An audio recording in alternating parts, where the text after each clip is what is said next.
नमो तस् भगवतो अरहतो सम्मा सम्बुद्धस्स। बौद्ध भारत में आप सभी का बहुत बहुत स्वागत है। सभी धम्म बंधुओं को सप्रेम जय भीम नमो बुद्धाय। जातक कट्ठकथा का प्रथम भाग चल रहा है।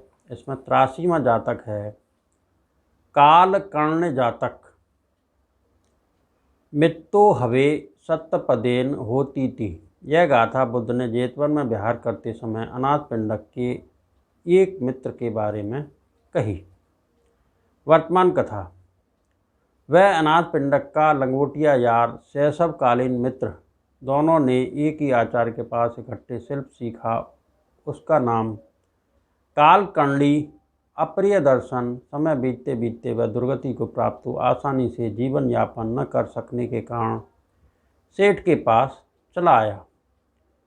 सेठ ने उसे आश्वासित कर खर्चा दे उसके परिवार का पालन किया। वह सेठ का उपकार मान उसके सब काम करने लगा। जब वह सेठ के पास आता तो उसे कहा जाता, कालकर्णी खड़ा हो, कालकर्णी बैठ, कालकर्णी खा। इस शब्द को सुनने से यक्ष भी भाग जाएं। यह तेरे योग्य नहीं, यह दरिद्र है, कुरूप है, तुम्हें इससे क्या। अनाथ पिंडक ने उत्तर दिया, नाम व्यवहार मात्र है, पंडित जन उसका विचार नहीं करते। श्रुत मांगलिक नहीं होना चाहिए, केवल नाम के कारण मैं अपने लंगोटिया यार सहसा मित्र को नहीं छोड़ सकता। उसकी बात न मान एक दिन वह अपने भोग ग्राम जाते समय उसे अपने घर का रक्षक बनाकर गया। सेठ गांव गया, इसका घर लूटें सोच चोरों ने हाथ में नाना प्रकार के आयुध ले रात को आकर घर घेर लिया।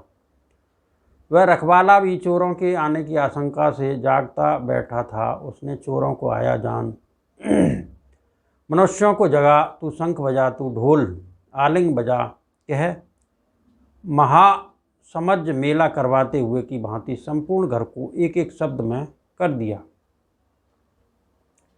घर खाली है या गलत सुना है, सेठ यही है सोच चोर पाषाण मुदगर आदि छोड़ भाग गए। दूसरे दिन लोगों ने यत्र तत्र पड़े पाषाण मुदगर आदि को देख व्यग्र चित्त हो, यदि आज इस प्रकार का बुद्धिमान गृह रक्षक न होता तो चोर घर में घुस इसे यथारुचि लूट कर ले जाते।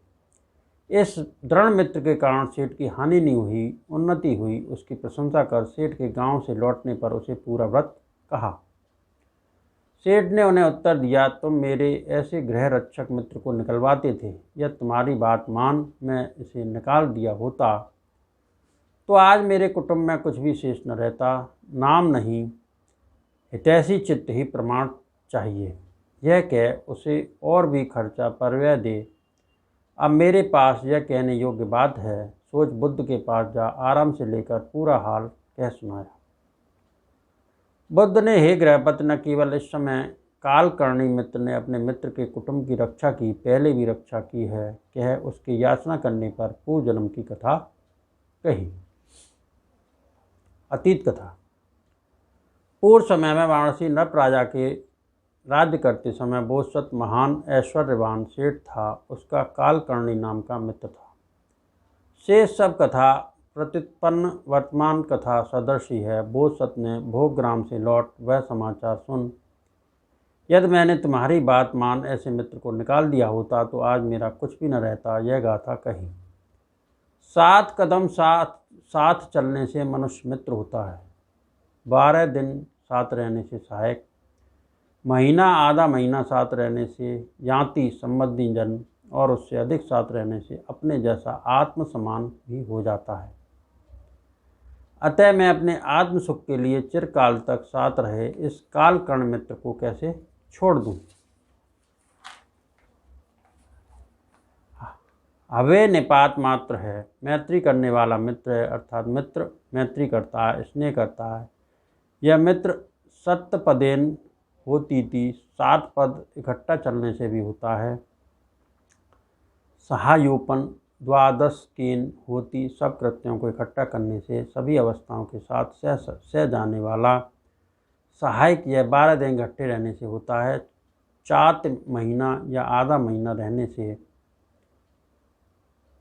सदृश होता है, उससे अधिक साथ रहने से अपने जैसा भी होता है। इस प्रकार के मित्र को कैसे छोड़ूं। मित्रता के रस की प्रशंसा करता है।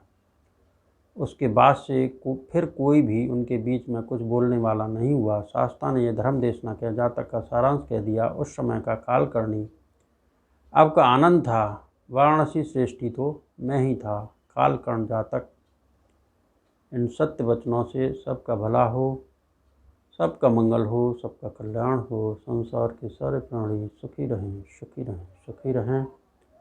साधु साधु साधु।